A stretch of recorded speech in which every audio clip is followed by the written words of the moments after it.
यीशु मन में फिर से उदास हुआ और वो कब्र पर गया जो एक गुफा थी और एक पत्थर उसके मुंह पर था। पत्थर को हटा दो। हे प्रभु, उसमें से दुर्गंध आती होगी। उसे दफनाए 4 दिन हो चुके हैं। क्या मैंने तुझसे न कहा था कि विश्वास करेगी तो परमेश्वर की महिमा देखेगी?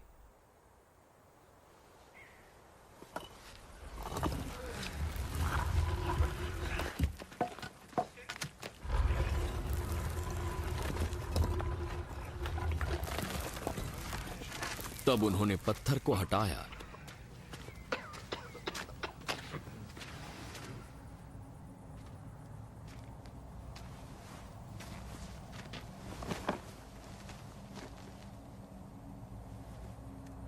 यीशु ने आंखें ऊपर उठाईं।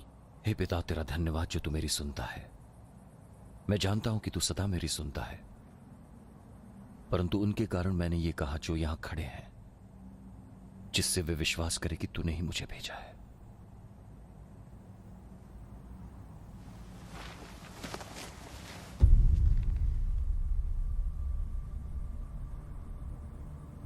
ये कहकर वो ऊंची आवाज में पुकार उठा,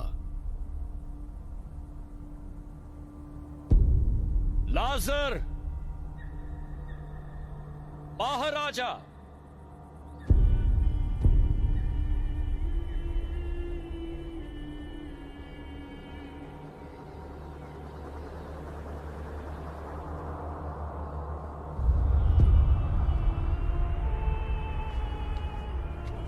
वो निकल आया।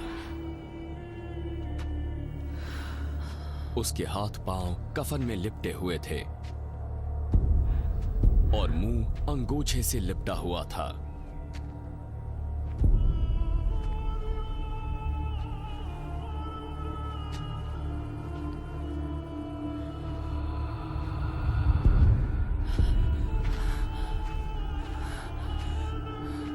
उसे खोल दो और जाने दो।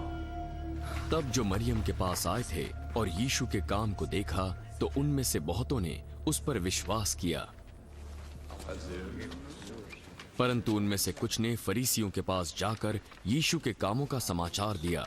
इस पर प्रधान याजकों और फरीसियों ने महासभा बुलवाकर कहा, अब हम क्या करें? उन चमत्कारों को तो देखो जो ये व्यक्ति करता है। यदि हम उसे ये करने देंगे तो सब उस पर विश्वास ले आएंगे और रोमी आकर हमारी जगह और जाति दोनों पर अधिकार कर लेंगे। तब उनमें से कैफा नामक एक व्यक्ति जो उस वर्ष महायाजक था बोला, तुम सब मूर्ख हो।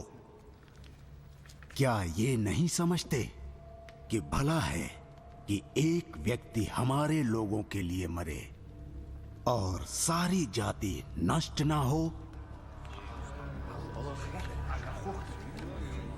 ये बात उसने अपनी ओर से न कही, परंतु उस वर्ष का महायाजक होकर उसने भविष्यद्वाणी की कि यीशु यहूदियों के लिए मरेगा और न केवल उस जाति के लिए वरन इसलिए भी कि परमेश्वर की तितर बितर संतानों को एक कर दे।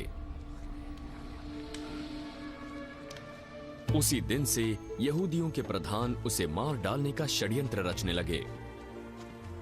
तो यीशु उस दिन से खुलेआम नहीं आता जाता, परंतु जंगल के निकट बसे प्रदेश में इफ्राइम नामक नगर में अपने चेलों के साथ रह पड़ा। यहूदियों का फसह पर्व था और बहुत से लोग फसह से पहले देहात से यरूशलेम को गए कि अपने आप को शुद्ध करें। वे यीशु को ढूंढ रहे थे और जब मंदिर में जमा हुए तो आपस में पूछने लगे, तुम क्या सोचते हो, क्या वो पर्व में नहीं आने वाला? प्रधान याजकों और फरीसियों ने यह आदेश दे रखा था कि यदि कोई ये जाने कि यीशु कहाँ है तो बताए, ताकि वो उसे पकड़ सकें। फसह से 6 दिन पहले यीशु बेतनिया में आया, जो लाजर का गांव था, जिसे उसने मरे हुओं में से जिलाया था।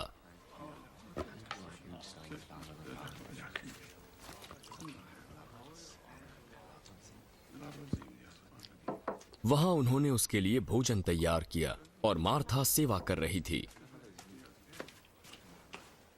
और लाजर उनमें से एक था जो उसके साथ भोजन करने के लिए बैठे थे।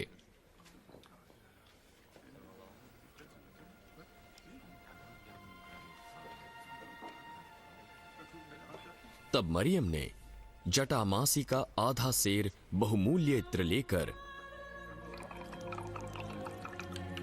यीशु के पांव पर डाला और अपने बालों से उसके पांव पोंछे, और इत्र की सुगंध से घर सुगंधित हो गया। पर यीशु का एक चेला यहूदा इस्करियोती, जो उसे पकड़वाने वाला था, बोला, ये इत्र 300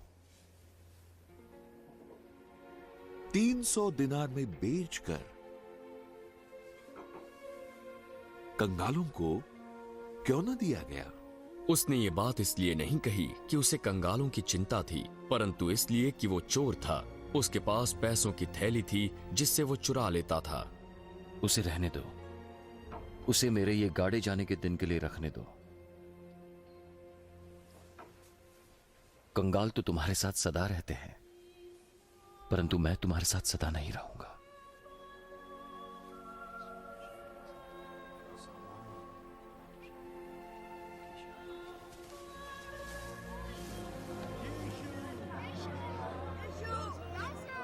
बहुत से लोगों ने सुना था कि यीशु बैतनिया में था, तो वे वहां पहुंचे, केवल मसीह के लिए ही नहीं बल्कि लाजर को भी देखने, जिसे यीशु ने मरे हुओं में से जिलाया था। तब प्रधान याजकों ने लाजर को भी मार डालने का षड्यंत्र रचा, जिसके कारण कई यहूदी उन्हें छोड़कर यीशु पर विश्वास कर रहे थे।